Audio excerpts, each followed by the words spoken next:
तो आज हम लोग देख रहे हैं विज्ञान के बहुविकल्पीय प्रश्न जो कि कक्षा 8 के हैं। राष्ट्रीय आय आधारित योग्यता परीक्षा के लिए बहुत ही महत्वपूर्ण हैं।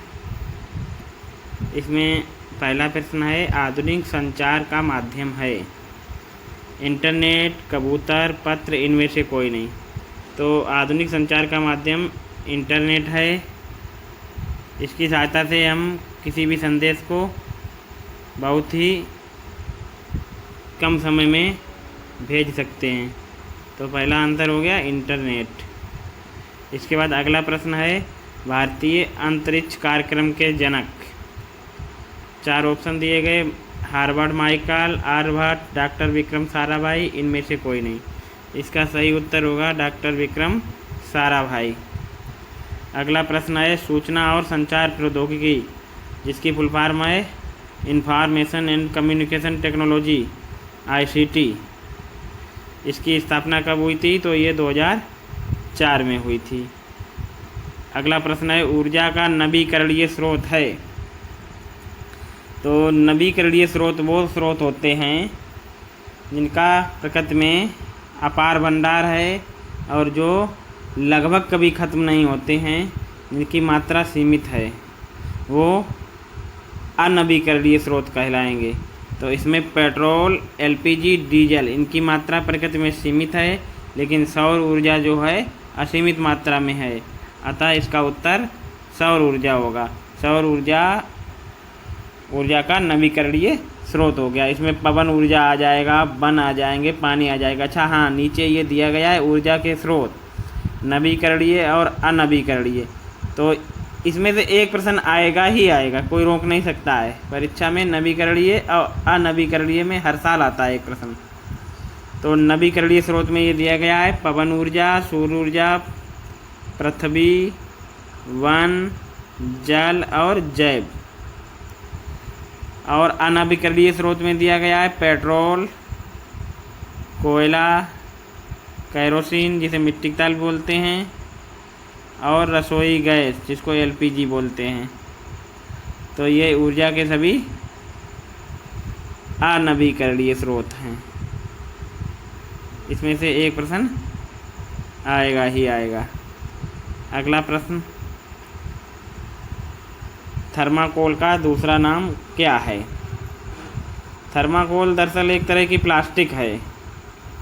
तो इसमें थर्माकोल का दूसरा नाम स्टायरोन होता है। स्टायरोन भी एक तरह की प्लास्टिक है।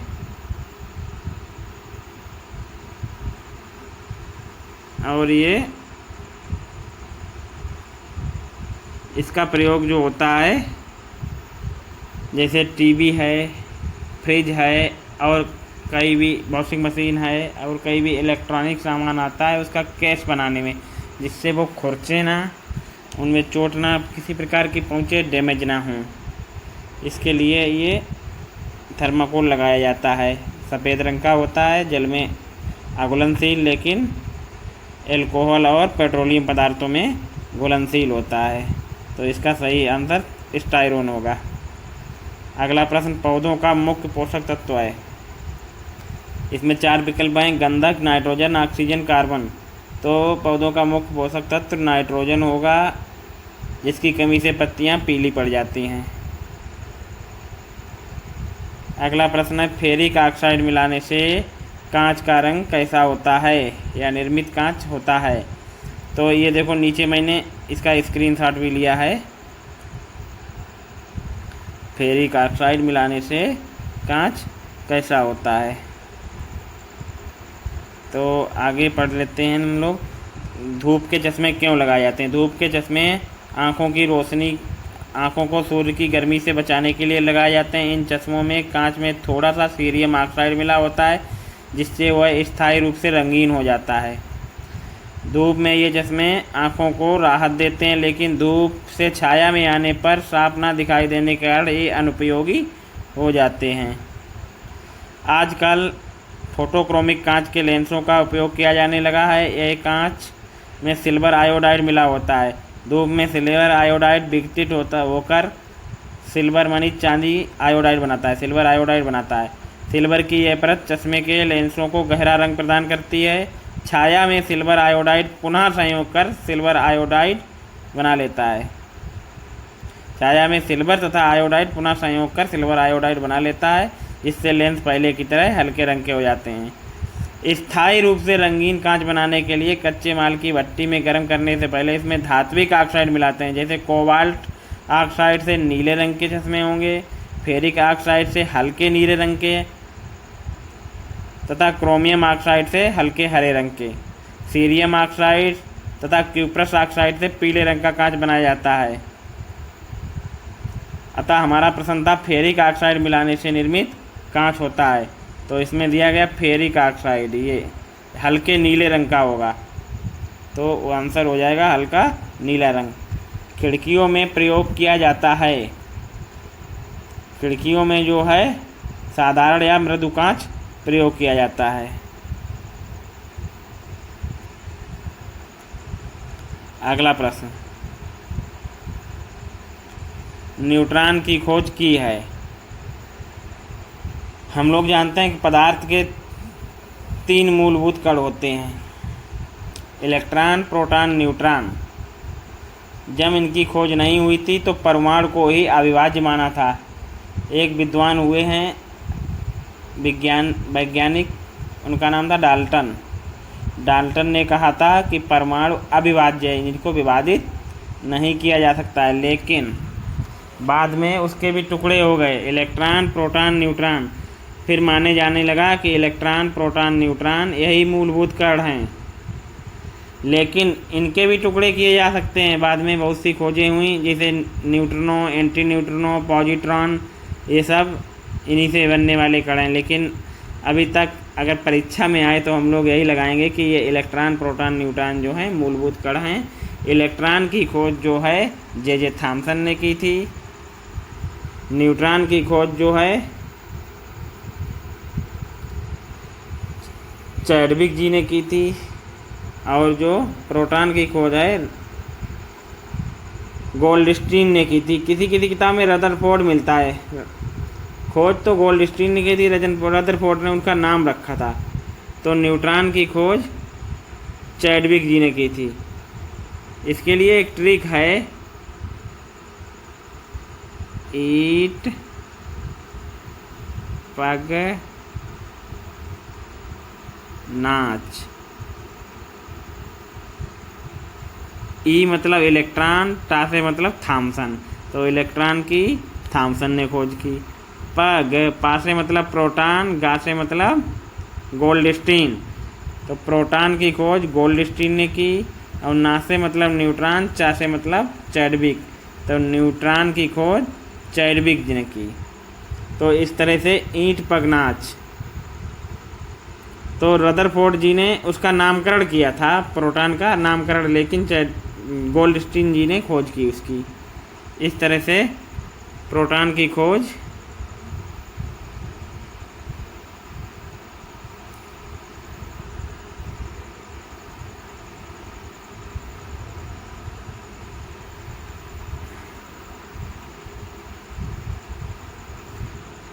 न्यूट्रॉन की खोज चैडविक जी ने की थी।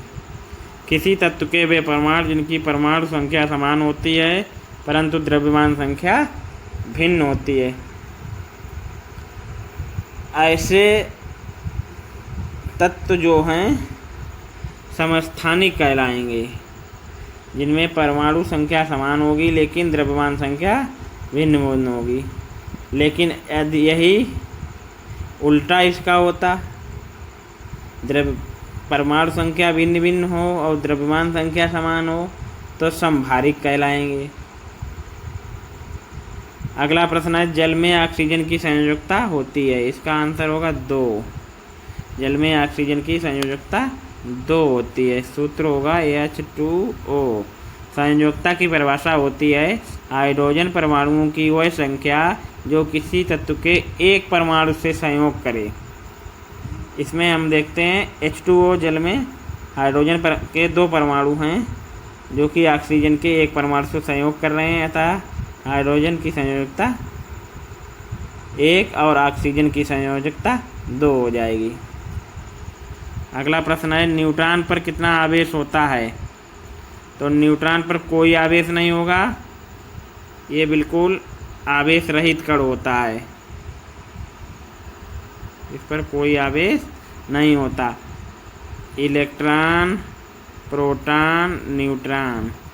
इलेक्ट्रॉन पर निगेटिव चार्ज, ऋणात्मक आवेश, प्रोटॉन पर धनात्मक आवेश और न्यूट्रॉन पर कोई आवेश नहीं।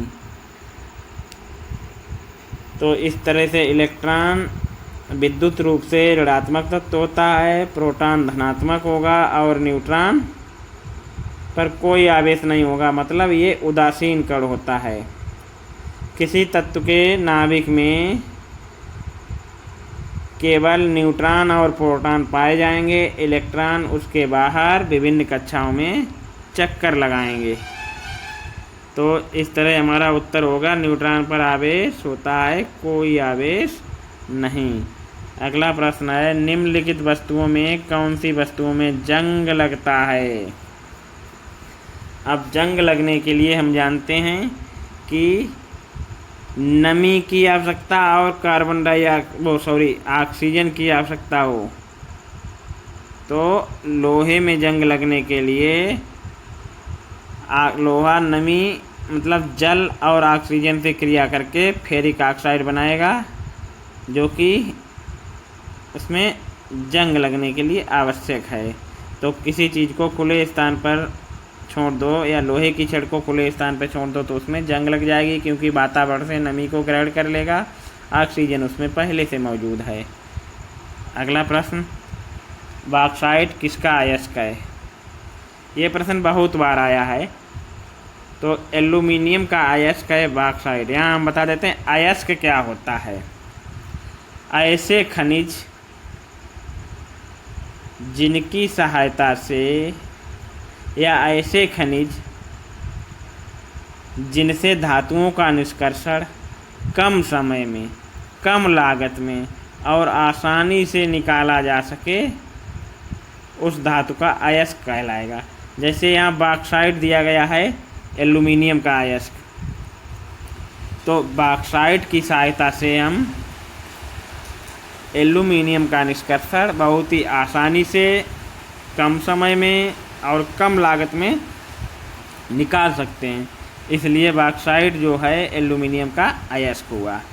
यहाँ पर आता है प्रश्न, अयस्क और खनिज में क्या अंतर है। तो खनिज वो सभी पदार्थ होते हैं जो भूमि से खोद के निकाले जाएं, चाहे वो धात्विक हों अथवा अधात्विक हों। तो अयस्क भी धात्विक अधात्विक होते हैं, लेकिन धात्विक अयस्क की संख्या ज़्यादा है, अधात्विक अयस्क की संख्या एकदम नगण्य के बराबर है। तो इसमें बॉक्साइट किसका अयस्क है, एल्यूमिनियम का अयस्क है। आगे हम लोग बढ़ते हैं। इसमें दिया गया है सोडियम धातु को रखते हैं। तो सोडियम धातु जो है अत्यंत क्रियाशील धातु होती है, इसका संकेत Na होता है, Na। इसको मिट्टी के तेल में रखते हैं। मिट्टी के तेल में रखने का यही कारण है, यदि ये वातावरण की नमी पा जाएगा तो जल जाएगा, इसलिए मिट्टी के तेल में इसको रखते हैं। आगे बढ़ते हैं।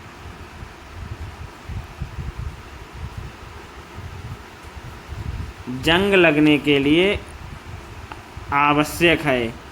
तो जंग लगने के लिए क्या आवश्यक है, इसमें एक तो अभी हम लोग पढ़ चुके हैं ऑक्सीजन मतलब O2,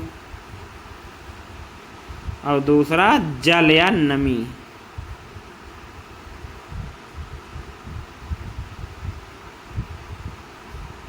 ये दो ही चीज़ें आवश्यक होती हैं। धातु से तार बनाने का गुण कहलाता है। किसी भी धातु को खींच करके उसका तार बनाया जाता है, इस गुण को तन्यता कहते हैं। इस गुण को क्या कहेंगे, तन्यता।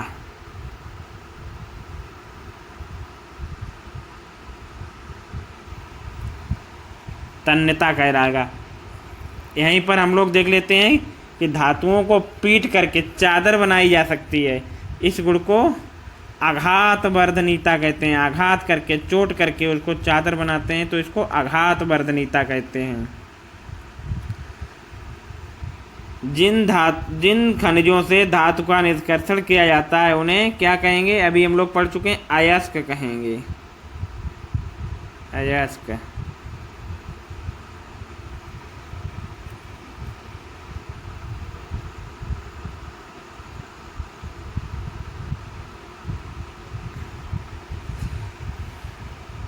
अगला, निम्नलिखित कथनों में सही कथन के आगे सही तथा गलत के आगे गलत का चिन्ह लगाए। हीरा कार्बन का रूप है, बिल्कुल सही। कार्बन के 3 अपर रूप, एक हो गया हीरा, एक ग्रेफाइट और एक हो गया फुलरीन।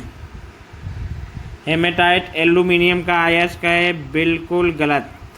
हेमेटाइट लोहे का अयस्क होता है, आयरन का। धातु ऑक्सीजन से क्रिया करके धातु ऑक्साइड बनाते हैं, बिल्कुल सही। इसके लिए यही जंग के लिए उत्तरदायी होता है।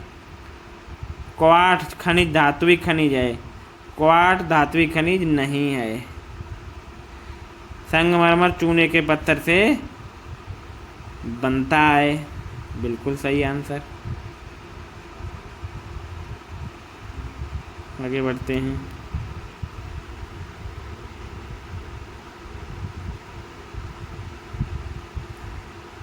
आगे देखो, इस तालिका में अयस्क दिए गए।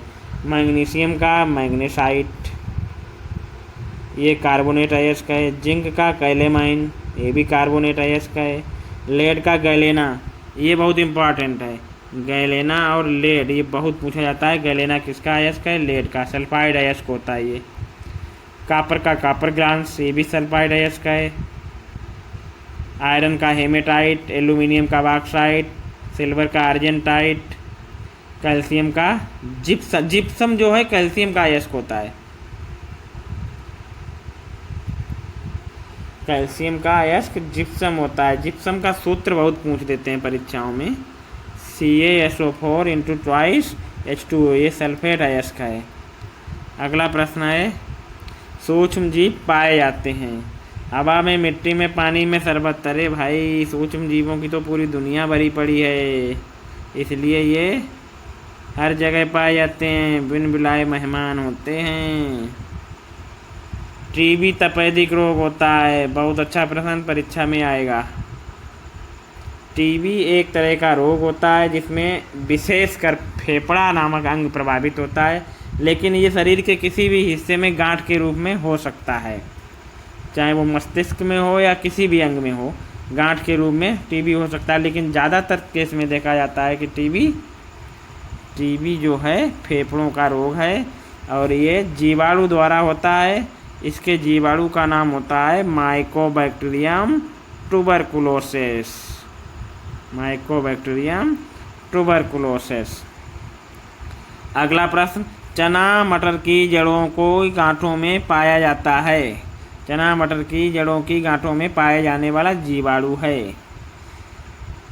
हम लोग देखते हैं चना मटर ही नहीं, जो भी दलहनी फसलें होती हैं, दाल वाली फसलें होती हैं, उनकी जड़ों में छोटी छोटी गांठें होती हैं। उस गांठों में राइजोबियम लेग्यूमिनेसी नाम का एक जीवाणु पाया जाता है। इस जीवाणु का काम होता है कि नाइट्रोजन का स्थिरीकरण करना, इसलिए दलहनी फसलों में नाइट्रोजन के लिए अलग से यूरिया डालने की ज़रूरत नहीं पड़ती है। अगला प्रश्न, कुकुरमुत्ता है। आहा, कितना बढ़िया प्रश्न। कुकुरमुत्ता है, कवक, जीवाणु, शैवाल, प्रोटोजोआ। कुकुरमुत्ता, कुकुर माने कुत्ता, मुत्ता माने मूत्ता है। जहाँ पर पहले आधुनिक खोज नहीं होती तो ये माना जाता जहाँ पर कुत्ता मूत दे वही कुकुरमुत्ता वहीं पे उगाता है, लेकिन ऐसा नहीं है। ये कुत्ता मूत देता है वहाँ पर भी पाया जाता है और सड़ी गली लकड़ियों में भी उगाता है। ये एक तरह की फफूंद होती है, कवक होती है। तो कुकुरमुत्ता जो है एक तरह का कवक होता है। हम लोग देखते हैं बरसात के मौसम में जो कुकुरमुत्ता उगाता है, जिसको छाता भी बोल देते हैं लोग, गंगनधुरी भी बोल देते हैं, कुछ लोग उसको मशरूम बोलते हैं, जो कि आजकल उगाया भी जाने लगा। तो यही कुकुरमुत्ता जो है वो एक प्रकार का कवक है। अगला प्रश्न, पेचिश रोग होता है। पेचिश रोग एक प्रकार के एंट अमीबा द्वारा होता है। एंट अमीबा हिस्टोलिटिका द्वारा होता है। पेचिश रोग जो है एंट अमीबा हिस्टोलिटिका द्वारा होता है। यह एक प्रोटोजोआ होता है। अगला प्रश्न है, सूक्ष्म जीवों को देखने के लिए आवश्यकता होती है। तो सूक्ष्म जीवों को देखने के लिए सूक्ष्मदर्शी की आवश्यकता होती है, जिसकी सहायता से बहुत ही छोटे छोटे जीवों को हम लोग देख सकते हैं। जिनको हम नंगी आंखों से नहीं देख सकते हैं, उनको सूक्ष्मदर्शी द्वारा देख सकते हैं। अगला प्रश्न, जीवाणुओं द्वारा नींबू के पौधों में कौन सा रोग होता है? कैंकर नामक रोग होगा। बहुत अच्छा प्रश्न। इसमें कैंकर नाम का रोग हो जाएगा। प्रथम प्रतिरैजिक दवा थी, पहली एंटीबायोटिक दवा पेनिसिलिन थी। पेनिसिलिन।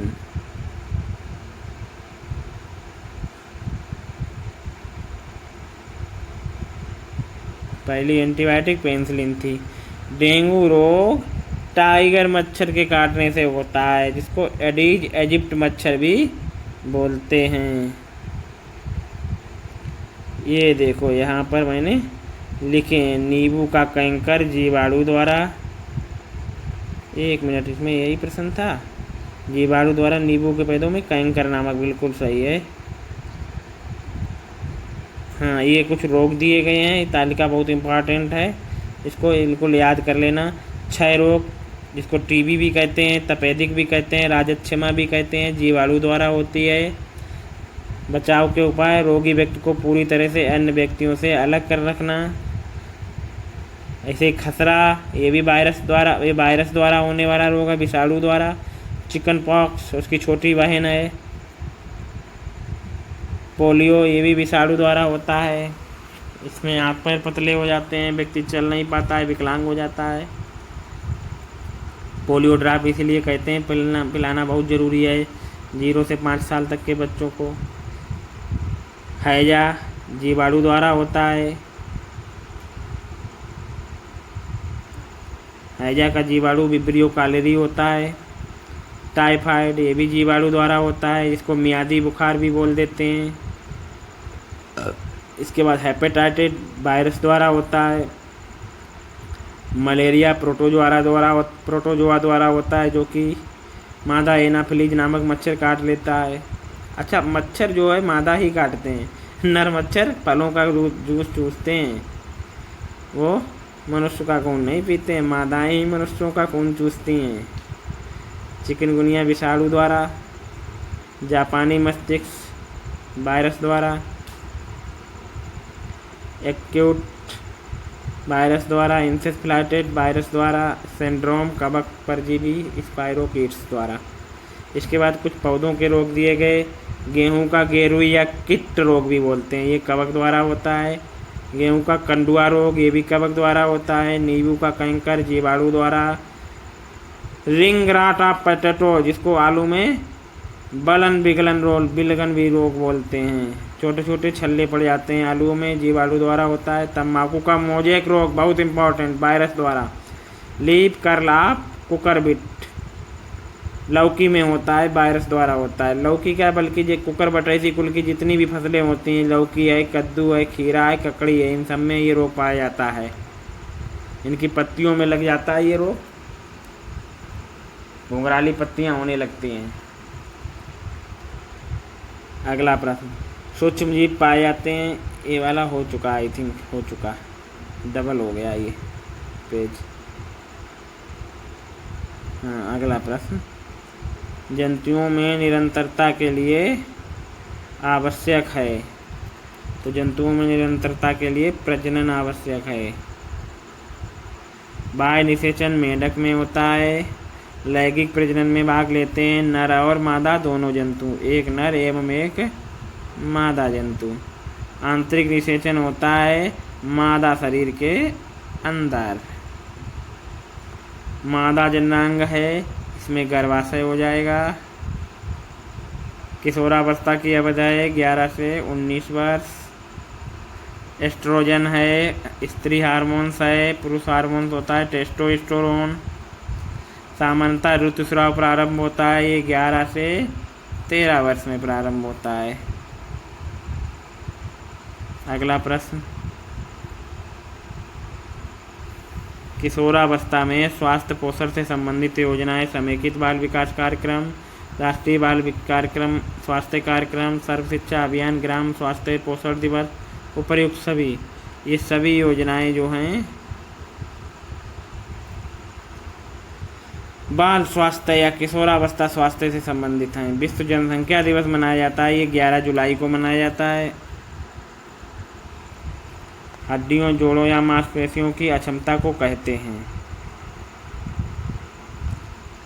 इसमें लोकोमोटर डिजीज होती है जो विशेषकर हड्डियों को प्रभावित करती है। लोकोमोटर दिव्यांगता भी कहते हैं इसको।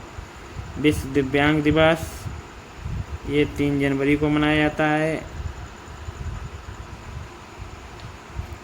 प्राथमिक उपचार पेटी में मलहम एवं कुछ दवाएं होनी चाहिए, बिल्कुल सही।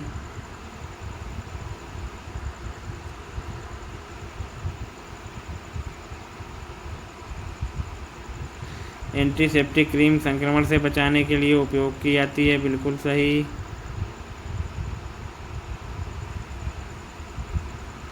अंतिम दिनांक वाली दवाइयों का सेवन नहीं करना चाहिए, बिल्कुल सही। एक्सपायरी डेट वाली दवाइयों का सेवन नहीं करना चाहिए, ये सब सही है।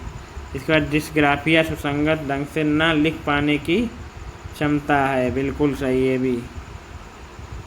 दिव्यांग साथियों की मदद करना हमारा सामाजिक दायित्व नहीं है, बिल्कुल गलत।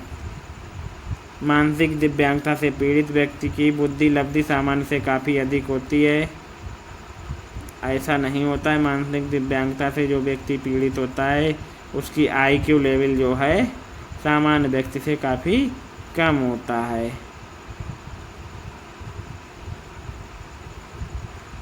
डिसलेक्सिया कोई बीमारी नहीं है। ये सही से छप के नहीं आ पाया है, इसलिए इसको छोड़ देते हैं, बाद में कभी देखेंगे।